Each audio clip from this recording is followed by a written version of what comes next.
Hey everyone, Pock here, and I wanted to talk about something that was going on with Slade, aka Roguestar, on Twitter and me. He was basically posting about how we should all join the industry to make a change to the industry, and I don't agree with that. I agree with some of the points.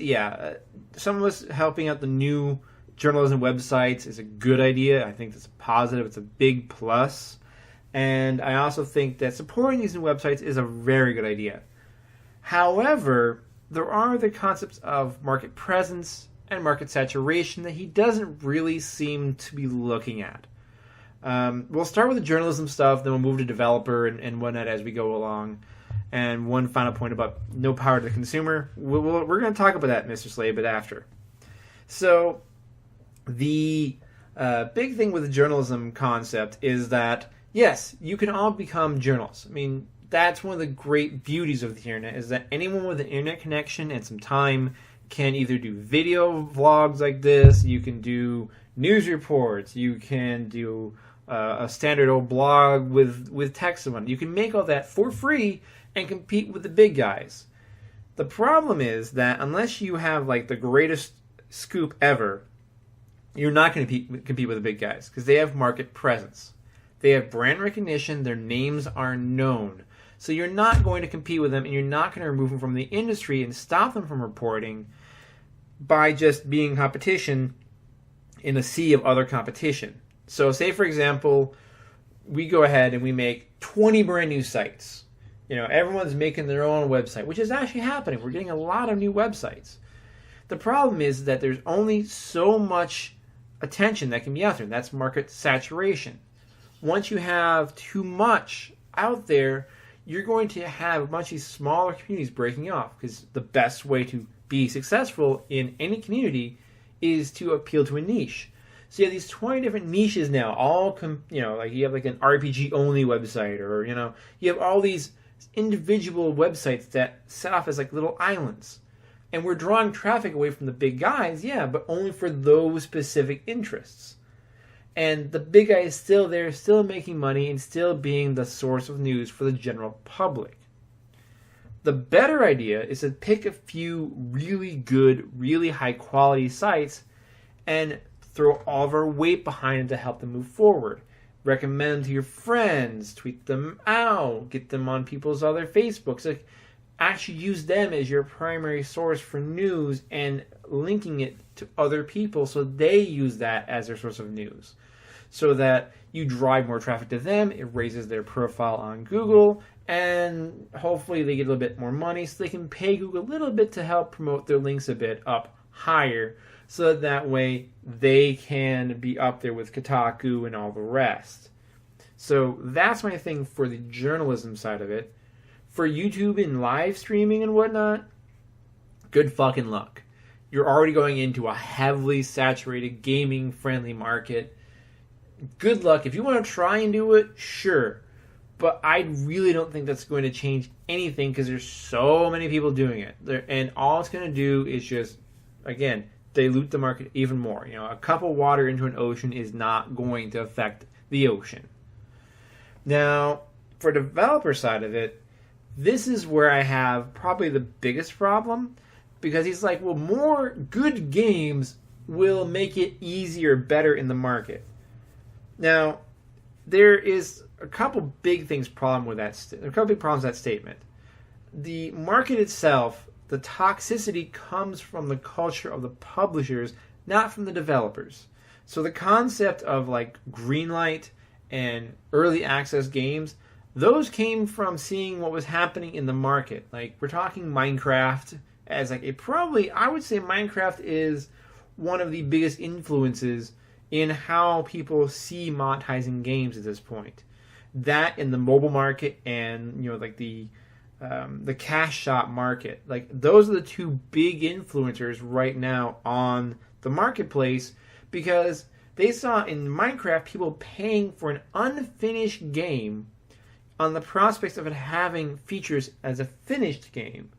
That's why you see so many clones of it, because everyone wants to be the new Minecraft. They want to have this simplistic form game that's easy to make, relatively speaking, and turn around and make money on it from this moment they're developing it all the way up through, or at least until they decide they're tired of it and get rid of it.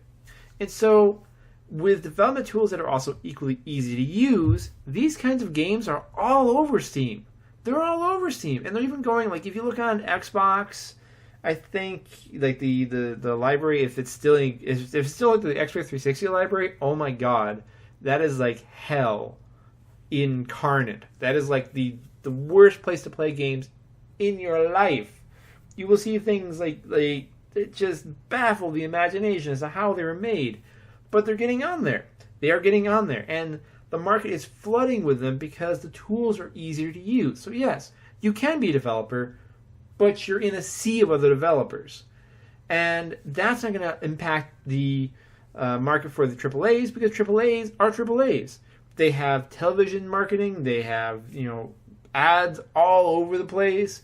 They have exclusives in these big gaming magazines. They have established presence in the market. Again, that whole market presence concept, that they are a known brand. They have known IPs. People will go and buy their shit.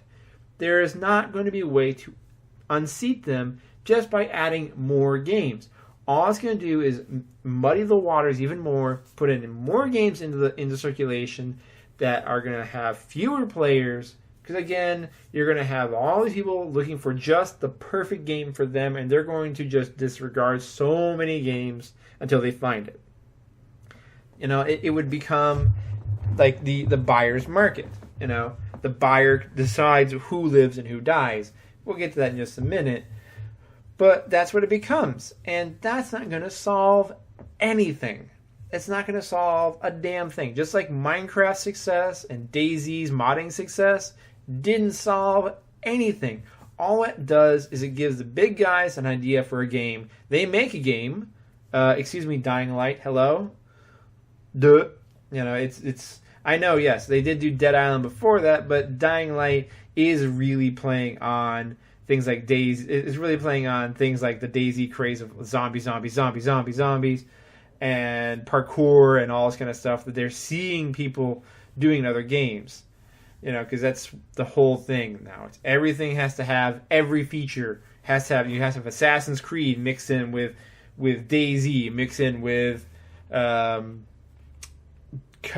of Duty, mixed in with you have to mix in with Diablo for leveling and stuff, and level trees, and just take it all and cram it all into one game and make a super game.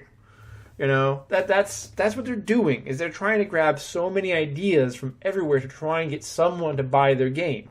And it's working, because, again, we're going to talk about that in just a second with the consumer part, but it's working. It's working just fine. And they're going to continue to be successful because they have the money and the market presence and the size to do that. And all these other little indie games that don't have the market presence and the size to shove out competition, look what happened. There are tons of Minecraft clones. There are tons of DayZ clones. There are tons of... God, just name any small success game. Like, I will bet you dollars to donuts that there will be a Darkest Dungeon, set of games coming out like you would not believe soon enough. There will be a set of games like that if there's not already. If there's not already a game on Steam that is Darkest Dungeon cloned, there will be. Any game that gets big, Five Nights at Freddy's, that was the other example I used. Five Nights at Freddy's. There are tons of tribute games and lookalike games all over the internet because people want to catch on to the trend and they want to ride that train and get as much money as they can. And because these smaller devs don't have the big arms of lawyers and whatnot, they can't squash these things. They can't stop these things, and so the market just gets more and more diluted with clones of their own games. You want to see what happens when there's too many developers? Go on a mobile platform. Go on a mobile platform and look at any game, any major game, and then look at all the clones of said major game. There you go. That's the difference. That's what you would be. You'd be one of those devs that just gets his stuff stolen and cloned and done with someone who has a bigger marketing budget than you do. So, there. It doesn't fix anything. to just spam the market. Okay? And there was some mention of being like a AAA, so I don't know if you wanted us to be publishers, but come on. A publisher is not something that anyone here is going to become. A publisher is something that is built over time. It is someone that has connections. It is someone that has clout. And most importantly, a lot of money. Because that's what really greases the wheels in getting games done. You have the advertisers. You can obviously wine and dine the execs for all these platforms to get beneficial deals for your guys. That's the way it works. That's the way it works. The only small dev/publisher that I can think of would be Devolver Digital, because I know they publish other games, and I think they also are a dev studio. I mean, someone can throw stuff at me if I'm wrong, but I'm pretty sure they developed some of their own games, and that's probably how they started, and then they just included this whole sideline of publishing games through them, like a lot of early game devs did. See pretty much any game dev from the 80s. Enix, Square, two of the ones I can think of off the top of my head that I know publish games that they did not make. For certain. So, yeah, this is the problems I find with what he had to say. But the biggest point of contention, and I say it to the end because it's going to be ranty as fuck, is the fact that consumers do not have power. Oh boy. Like, I don't know how old Slade is, but I think I'm a fair bit older than he is. I think maybe he's just extremely naive or forgetful. But I come from a time when consumer boycotts could cripple a company. But the problem is that consumers, in fact, it's not just consumers, but society in the United States and Canada in general has become a society of complacency. Like, we're just fine with slacktivism. Like, and you might say, I'm doing slacktivism right now. I have my reasons for doing the way I do. You know, I would be a hell of a lot more public and a hell of a lot more upfront if I were a single guy with no strings. This entire thing would be different for me. But I have to be a responsible adult, unfortunately. That's why I slacktivize or whatever and try and encourage people to do these things. Trust me, I would be arm in arm. Like what Allison did, she is my goddamn hero. The honey badgers are my goddamn heroes, and I would have been there with them had I been single. I would have been like, you know what? I'm going to pay for my own trip. I just want to come up there and be with you guys and stand arm to arm with this shit. And be like, that would have been my jam. Like, I would have been so down. But, yeah, I don't even show my face on camera for reasons that people could probably try and pick me out, find me, and then fucking, like, I've got people calling my house and people sending me packages and shit. Sorry, that's not happening. I really wish I could, though. Trust me. You have no idea how many times I've been twitchy to do something or say something or just... I think I even recorded like a face cam thing at one point in time just because I was like, rah! But then I remembered like my experience as a YouTuber, which I can get into another time, that encouraged me to just stay behind a wall of anonymity. But yeah, there was I actually had, believe it or not, a little tiny YouTuber like me, I actually had a stalker. Believe it or not. But anyways, that's a story for another day. But pretty much, the consumer has all of the power, 100% of the power. Like the publishers would like you to think that they have the power. You know, any company would like you to think that they have the power. But the reality is, if enough people don't buy your product, suddenly you're not doing so well on the numbers game. Suddenly you're out of business and there is no one to blame but yourself.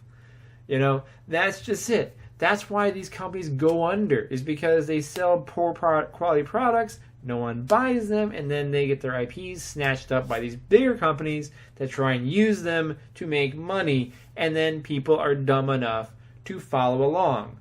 Like, I got into another argument over the Oblivion thing and how they threw Fairdone under the bus, and people don't believe me, obviously, because they don't know how to read a PR statement for what it really says, rather than just like doing exactly what the PR guys want you to do, which is to read into it what you want and take the statements out that you want.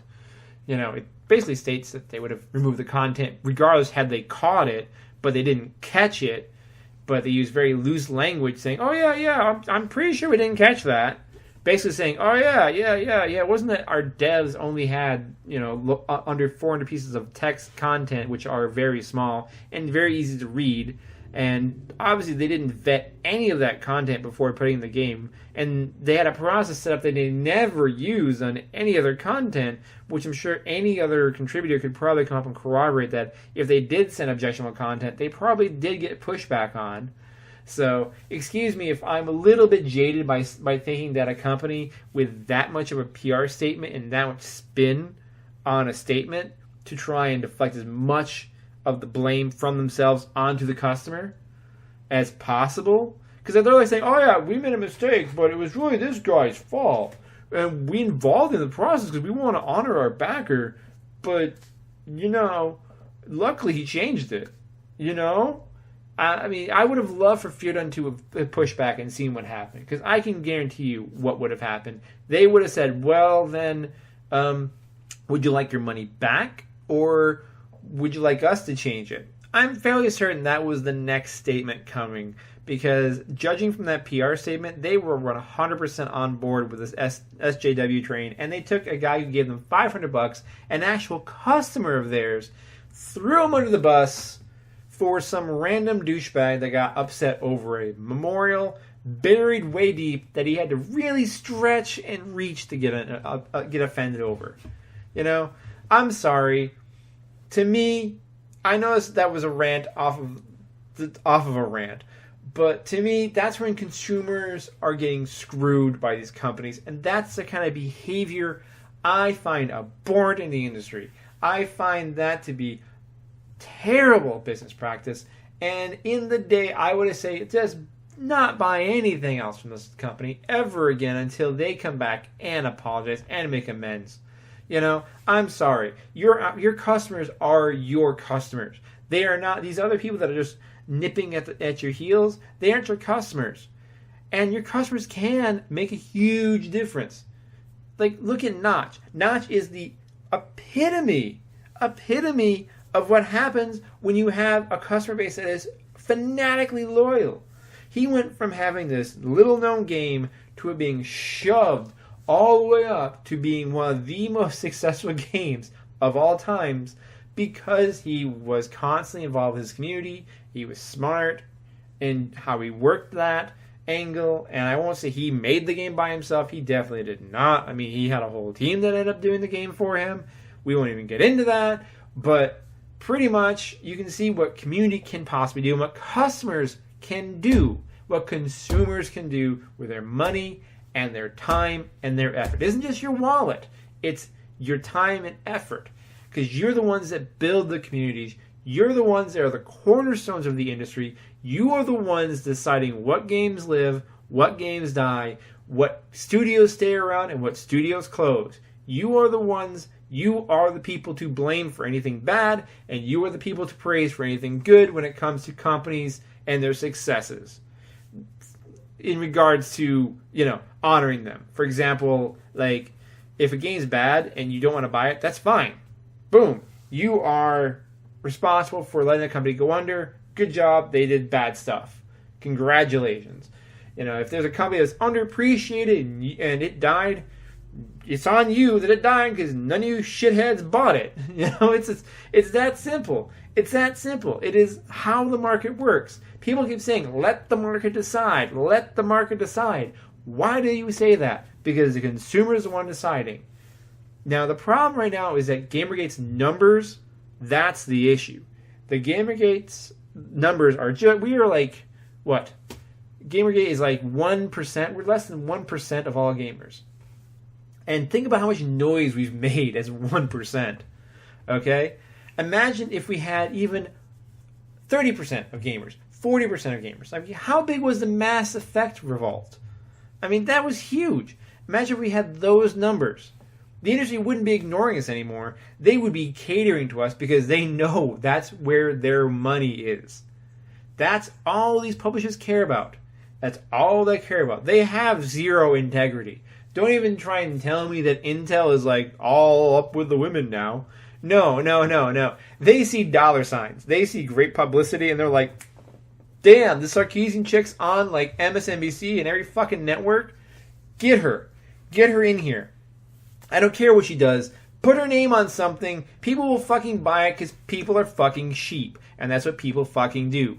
And I know people are celebrating, oh, Intel took down their ad. You know why they did that? Because they figured you're going to buy their shit then. Because you're going to promote them for free. It's free publicity. Literally, it's free publicity. They just stop advertising. They spend no money. And they get free advertising from you dumbasses. That's why they do it. They don't really care about ethics. They don't really care about women in gaming. They don't really care about... all they care about is the money. Imagine that. Imagine that. Why do I sound like a Mario now? I don't know. Hey. You know, it's like... they don't care about you. Big business doesn't give a flying fuck about you. They don't. They never did. They never will.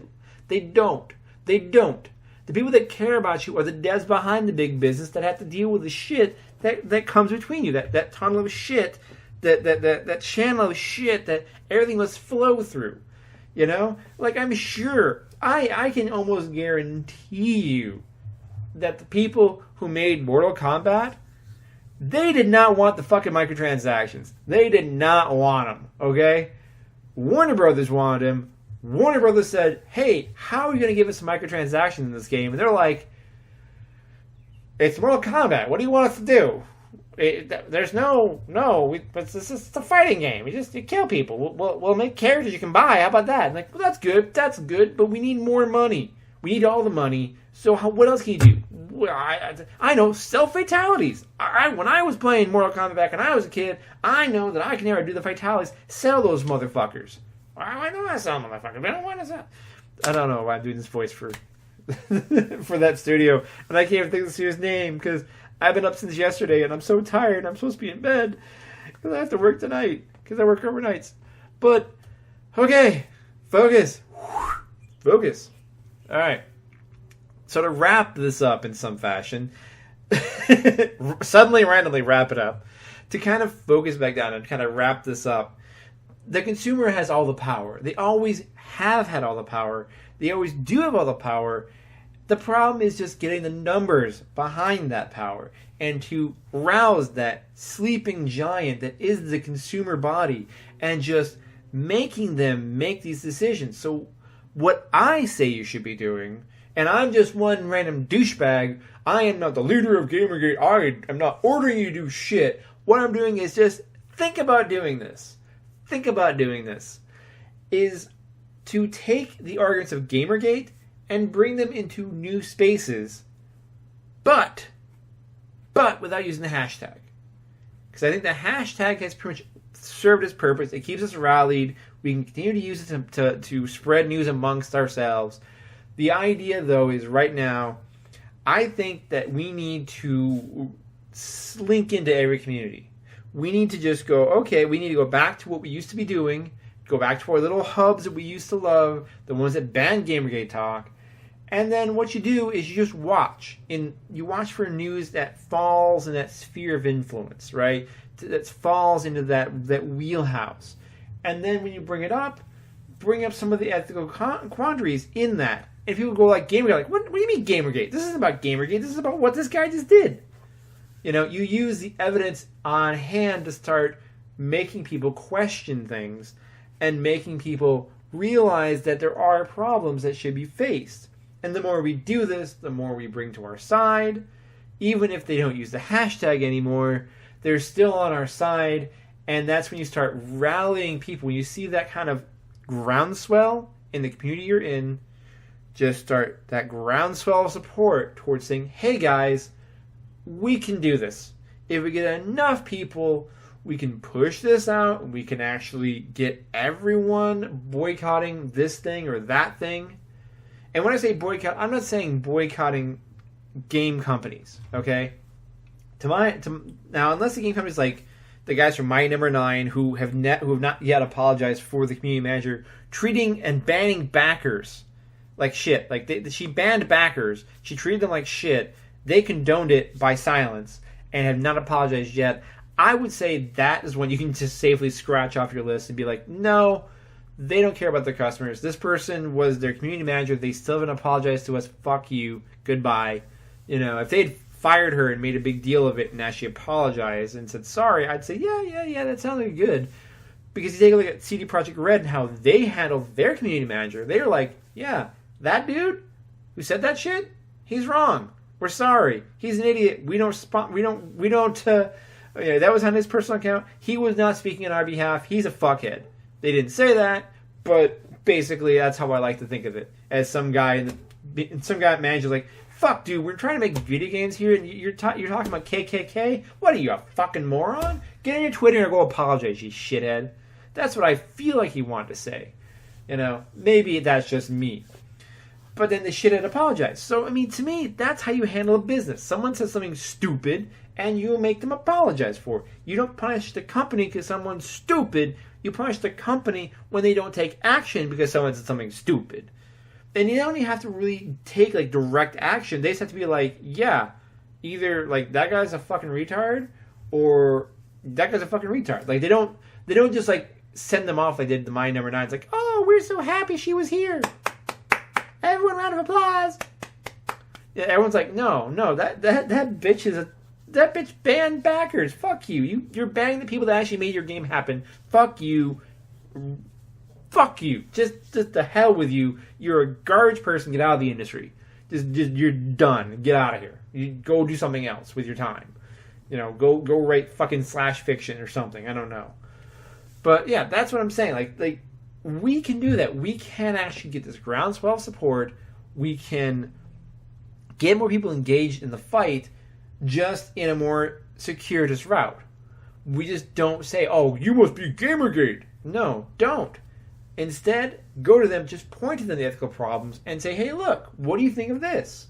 Or engage even your real-life friends. If you have the balls, you can engage your real-life friends in real-life debates. If they're all gamers, be like, hey, man, what do you think about this company? Or you can even go further and be like, hey, man, what do you think of this story in this newspaper? Mind you, I don't think we can go that far because I don't think we can get that many consumers in a riot about things because this ain't France. This ain't Britain. We're not going to have riots in the streets over anything. It ain't going to happen unless it's a race riot, and that I am going to go into in this video. But, Jesus, so many topics I'm just not going to touch in this video that I've brought up in just passing. And it's almost half an hour long of me ranting again, and no one's going to fucking watch this long. But maybe hopefully you had some nice fun in the background, and maybe people can snip out clips and make me sound ridiculous. I'm sure people will do that. But anyways, what I'm saying is, Slade, you're wrong. I'm sorry, dude. I respect you, but you're wrong. The consumer has all the power, should be ones fighting this fight, and we should just rally more people to the flag. Bye-bye. I'm out of here. That's it. I'm done. I'm going to bed now.